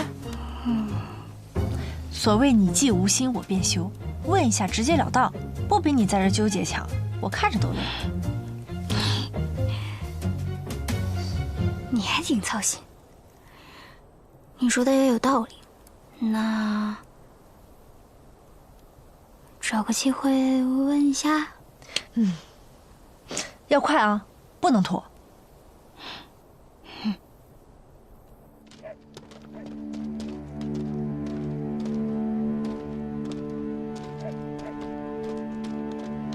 罗忍，你说昨天那个人真的是严九霄吗？咱们要不准备个大喇叭把他给喊出来吧？哎，我在想，欣姐让我们看到幻象，我们跟着幻象的指引来到了这里。截至目前，我们遇到的那个神秘人和老棒都挺不合常理。你说，他们会不会和欣姐有关系？那可不好说。你说，会不会还存在另一根心结？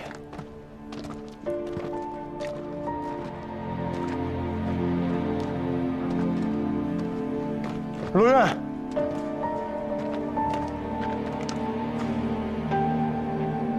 老组长家。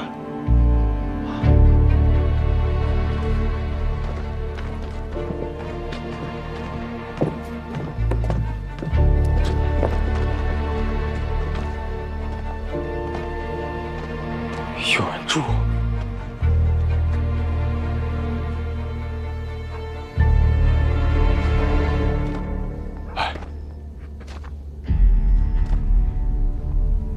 老组长不会真的没走吧？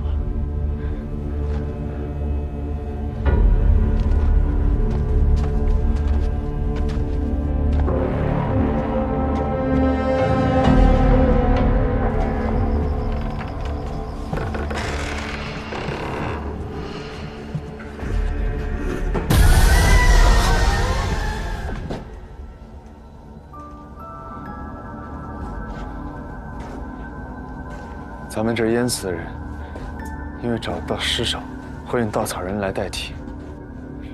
当初我爸妈下葬的时候，棺木里躺的就是稻草人，把稻草人放到餐桌边上，倒是没有这个习俗。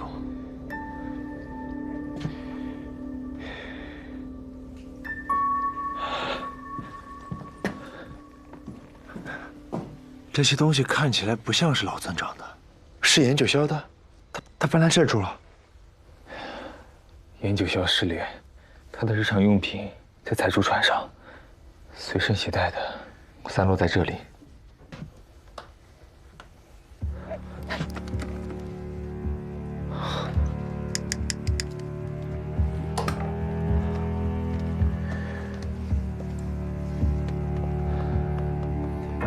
别白费功夫了，人家既然设置了密，你怎么知道的？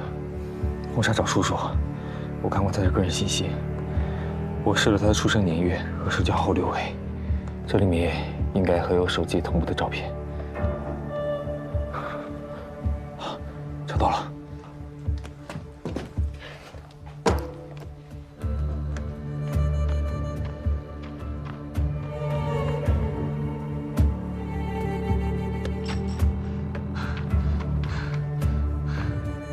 看见没有？咱们业界的人都知道，绝珠的地方必有奇珠。今天直觉告诉九霄，这个地方有宝贝。这趟要是成了，九霄就再也不用为钱的事发愁了啊！哈哈哈哈哈！为钱的事情发愁？他们家不是一直很有钱吗？我也好奇。看见没？我就从来没见过这么大的蚌。我在这蹲了7、8天了，他第一次入水。这么大？估计他平时都不挪窝，绳索我都准备好了。九霄跟你们保证，这家伙的体内一定有珠。哎，他还下去了，不能让他跑了。摔了？应该是绊倒了。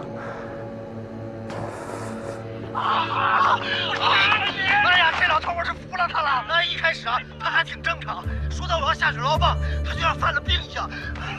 站住！那副嘴脸吓不吓人啊？老组长还在村里。反正我就希望他们赶快把我衣服拿回来，我都好几天没换衣服了。你穿我的呀，我给你拿。你那裤子太长了，我一穿就……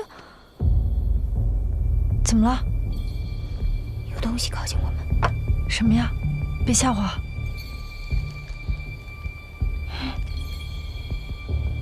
哎，财宝铃，是我二叔。什么财宝铃？就是你第一次见我的时候，我也戴了。我们严家每个人都有，真的是我二叔。你确定是财宝铃吗？确定，这个声音我很熟悉。二叔，很奇怪，你二叔怎么在那儿晃来晃去？为什么不直接来找我们呢？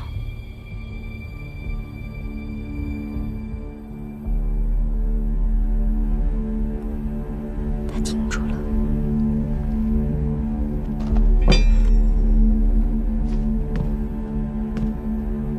莫代。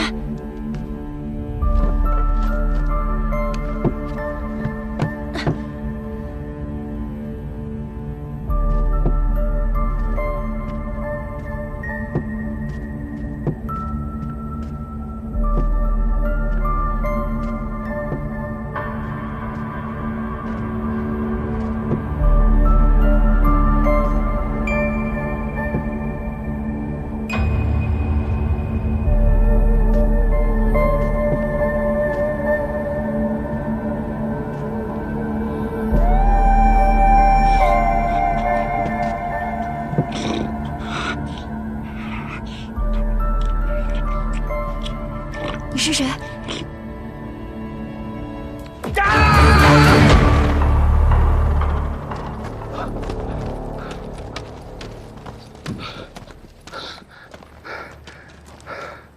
又是欣姐吗？不知道，不过他刚才挺疯的。什么欣姐？放开我！没有欣姐。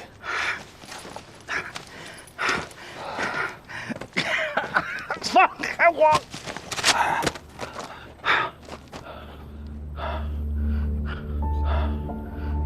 坏人，坏人，你们都是坏人！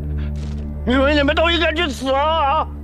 你们惊扰了水神爷，报应会报应的，会有报应的。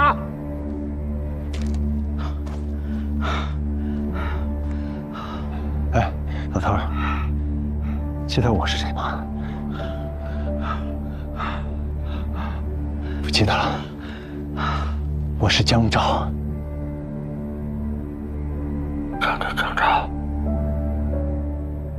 张昭，你是江昭？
兔崽子！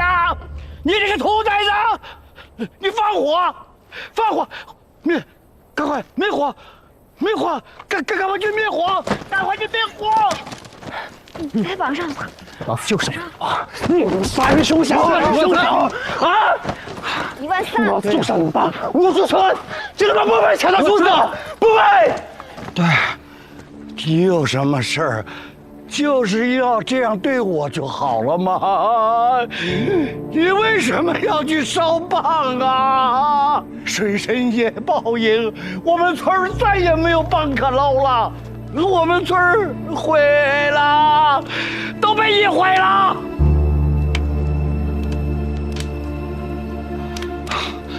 你为什么要烧棒啊？水深夜呀，水深夜要走。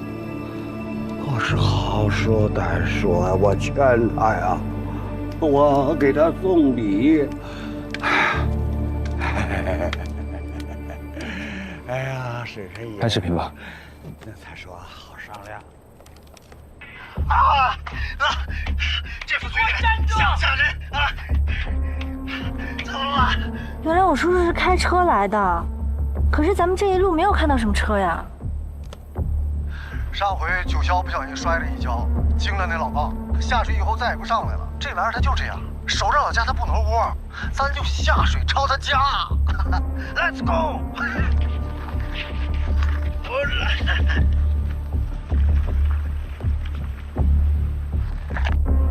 这是最后一条视频，可是这个时间才几天前。没看到车有2种可能：一，他可能已经把车开走了；那他的任务品都在这里。所以，第2种可能，车还在护岩边上。你们之所以没有看到，是因为你们当天绕开了泥泞的地方，离开了护岩。啊，那这些东西本来应该在车上，会不会是那个老人家趁没有人，把它偷偷拿走了？那我叔叔跑去哪儿了呢？木代，你还记不记得我做的那个噩梦？我叔叔不会是下了水就没有上来吧？呸呸呸！凡事往好处想，你二叔前2天不是还给你打电话了吗？按时间推算的话，那个时候应该已经下过水了。对啊，不对呀，那他上来了，怎么手机又关机呢？都别瞎想了，明天去水边看看就知道了。那他呢？总不能一直绑着吧？先观察一晚，如果明天没事的话，就放了吧。行。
如果五树村真是因为你烧了棒泉而绝株，你会后悔吗？那是他们活该，我有什么好后悔的？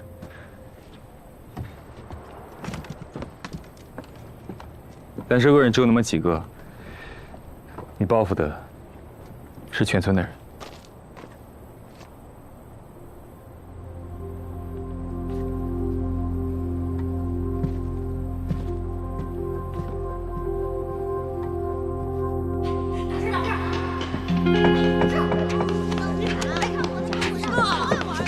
爸爸，江昭，过来吃点小黄鱼。哎呀，洗手再吃。哎呀，咋这样呢？江昭妈给你们做了点小黄鱼，请大家尝尝。谢谢您了哈。你别理那孩子，回头我揍他。哎呀，没事，小孩都那样啊。啊，今天都麻烦大家了，都下来喝口水。来来，歇会儿歇会儿。赵他爸也下来。大伙儿都歇一歇，喝口水。快下来吧。这还有小黄鱼吃。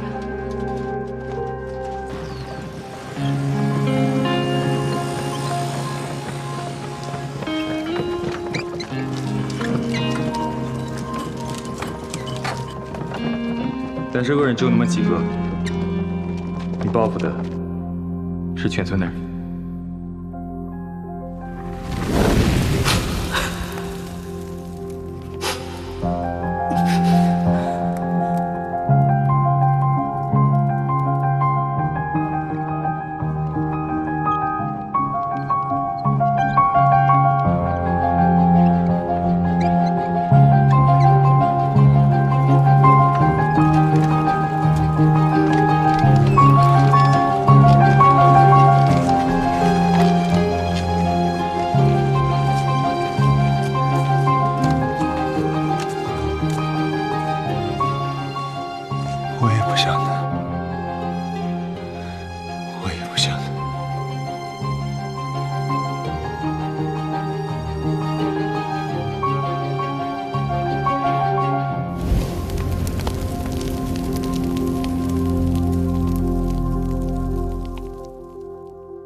这些数值是什么意思啊？这是滩涂的各个位置，如果数值越大，就说明岩层越结实。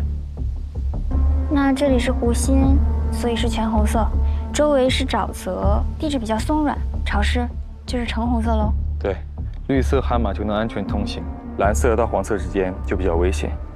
如果橙红，即使一个人的重量也可能下陷。这就是你和红纱遇险那天的位置。那我叔叔能把车开得离湖眼那么近，应该也有类似的软件帮他。如果你叔叔的车还在的话，应该最有可能在这片绿色区域。记得以前，这还是一大片湖。小时候，我们还经常来钓鱼钓虾呢。难道真的是我错了吗？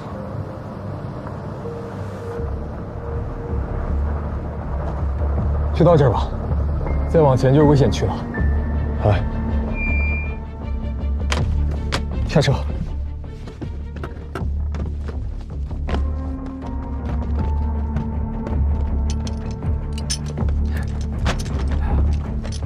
咱们散开找，小心脚下。如果发现危险，马上卧倒。红纱，你就在这里观察，如果发现有危险，立刻提醒我们。你们小心。走吧。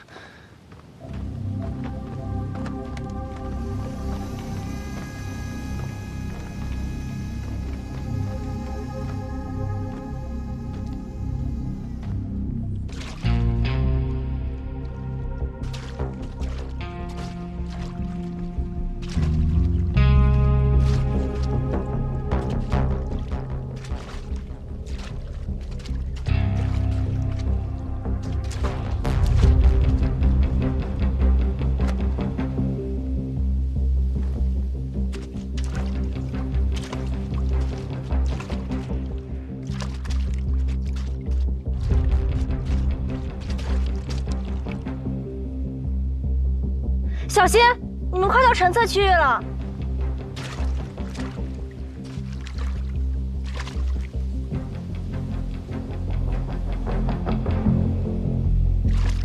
哎，罗瑞，这儿。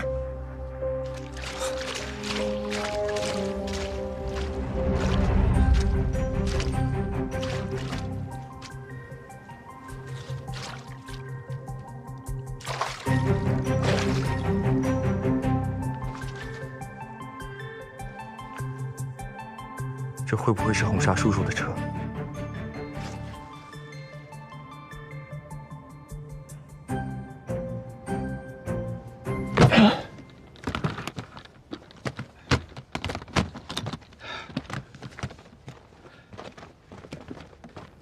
罗仁，你说这车也不是一下就陷进去的吧？对，让你误以为可以停车，其实底下松软，一点点就陷进去了。这就是沼泽的可怕之处。是挺可怕的，里头还有一只老豹呢。你别那么担心了，刚才罗仁都检查过了，车里没人的，说不定你二叔应该自己走出去了。别哭了啊，凡事往好处想。嗯，好。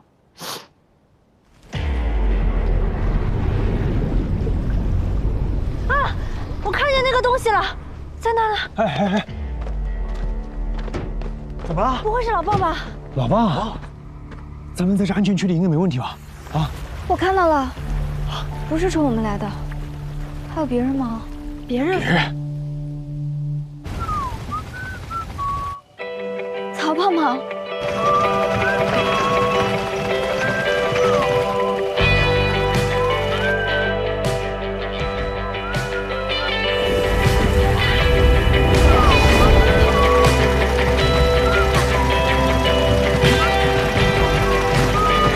不带我玩，略施小计不就来了吗？什么？他不是跟大师兄面试去了吗？怎么掉沼泽里了？说就是啊，这不天上一脚地上一脚吗？手机没了，所以失联。我想跟我小师傅通个话，姓罗的拦着不让，告诉说不方便，摆明了有鬼。唉，要是有个人能瞧眼睛就好了。是，赶紧，你马上去。河浦还怪远的了。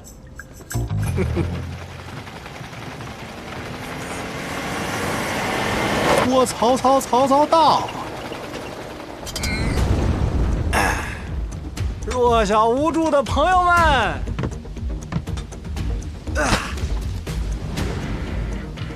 曹爷来了！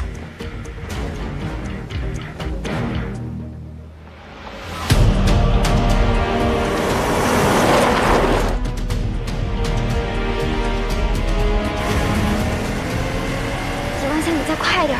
这脚指甲盖都在使劲了，都下车了。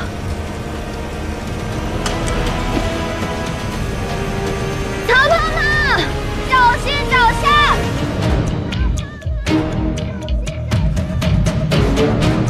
嚷嚷什么呢？激动了，激动了！这儿呢！哎，哎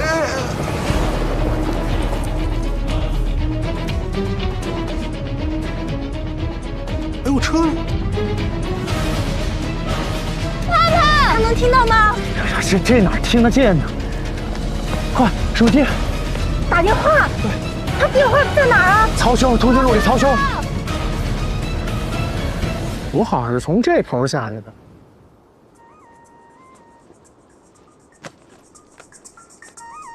我都瞧见你们了，怎么了？喂，曹兄。曹兄，你脚下棒，你下头有棒。什么？不是。